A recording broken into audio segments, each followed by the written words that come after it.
Deal or No Deal seminar. It's happening at Columbia College, Chicago on April 3rd from 2 to 3 p.m. at the Ferguson Theater, 600 South Michigan. Our panel will include a behind-the-scenes look at the stories of the lives that run the music business. On our guest panel, we have Lenny Santiago in from New York City, A&R Def Jam Records, left-hand man to El Presidente, Mr. Jay-Z himself. We have Don DiNapoli, Street to Sweet promoter, holla at your boy in New York, our standard represent. Deal or No Deal.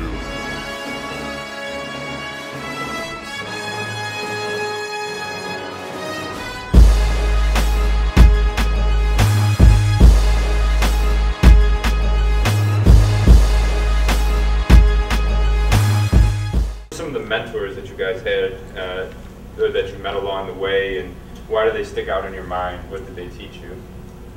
My mentor outside of the people I've worked with directly is a man by the name of Big John Platt. He is Vice President of EMI Publishing. He's a visionary, just like how I always thought Jay was a visionary, and that's why I joined Rockefeller Records.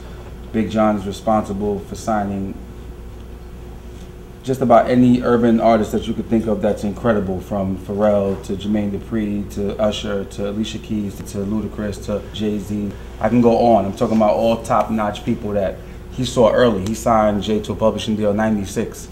How many people would have known that Jay was going to be Jay, you know, the biggest he was in '96? I have a few mentors.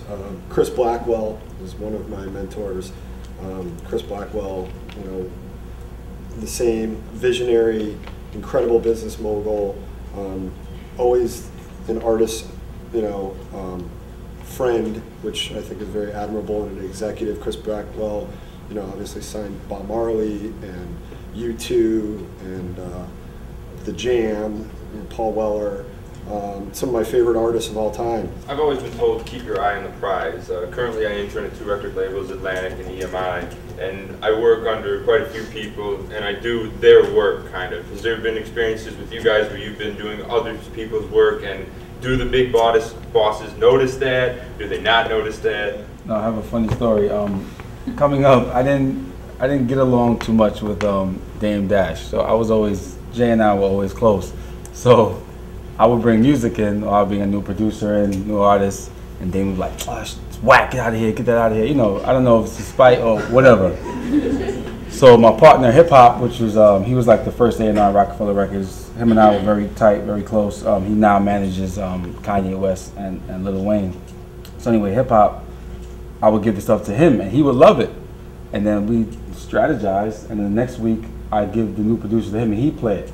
And then when he played it, Dame would be like, oh my God, this is incredible. I love this. So you got, you know, I had to deal with that. So hip hop had to take the credit for a long time until Jay found out one day and then actually yelled at me like, how you not gonna let people know that's you? And I told him a story. He's like, I don't give a shit. You know, like, so it was a learning experience. I was willing to do, again, sacrifice. I don't care. I'm not, you know, one for the credit. I just wanted to get in however I had to get in. And hip-hop wasn't trying to take the credit on purpose. It was just how we planned it, and it worked. I mean, you know, I'm in the business of doing other people's work. So, you know, I do other people's work every day, and I've always done.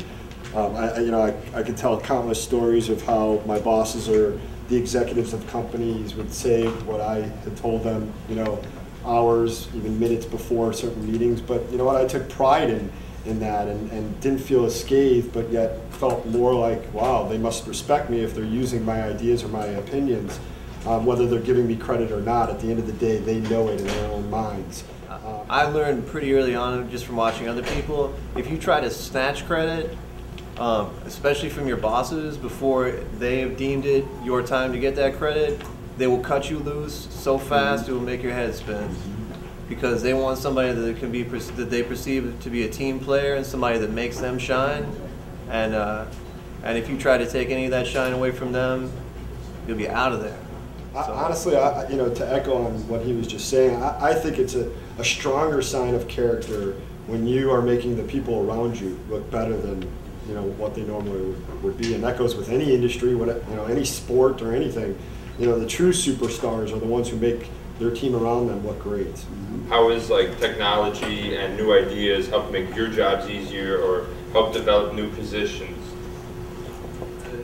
The same MP3 technology that enables us to zap music around and save time and shipping costs and all that, is also decimating record sales. You know, it's tough. For sure, it's made my job, just as far as finding songwriters, so much easier. The A&R process, I think, for most people, most of the kids I talk to at least, happens through MySpace now. There's a ranking system on there. We can go through the top artists on the site from any locality. At the same token, we're facing massive challenges from consumer electronics companies, from cell phone companies, from internet service providers who are really trying to keep this whole peer-to-peer thing going because it's driving so much business to them. Any of you guys were to offer somebody an internship or an assistant's position at Def Jam or Platform One or ASCAP, what are the qualities that you're looking for in that individual? Passion. Ambition, enthusiasm. The attitude. I'm gonna sit with you for a couple of days, let you come hang out at the office, hang with you, see what you're about, see how much you really want to, you know, be in music. What do you want to do in music? What your goals are. You know, I really don't want anybody who just wants to hang around because they think that, you know, my office is next to Jay-Z's, or they're gonna see, you know, Rihanna walk down the hallway, because you'll get a lot of that. Passion, enthusiasm, ambition, you know, and then smartness, you know, because at the end of the day, you are a reflection of me and my company. So, you know, we have a pretty intense internship program. Our interns are not fetching tacos and doing mailers. They're actually working with our artists, with our clients on a day-to-day basis. In some cases, represent the company with those clients.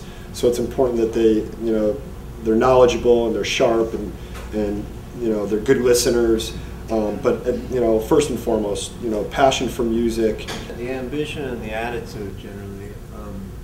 Attitude in particular, because it is such a, you know, personality, relationship-driven business. Like, if you're not a likable person, I don't want you in my office representing my company for sure. Cause a pretty big internship program at ASCAP, and we have about, I guess, 7 kids working for us right now, and their whole focus is to get out there and use the media and the internet to find artists that are coming up, whether it's through MySpace or through blogs or through magazines or checking radio station websites or whatever, to identify those songwriters. And we educate our interns about the entire business of music publishing so that they can answer the questions that these people are going to have, and then we get them to reach out and develop relationships with these up-and-coming artists. And we've had a couple of our interns have gone on to manage the artists that they were dealing with. We had 3 interns who wound up getting jobs in our New York and Los Angeles offices. So.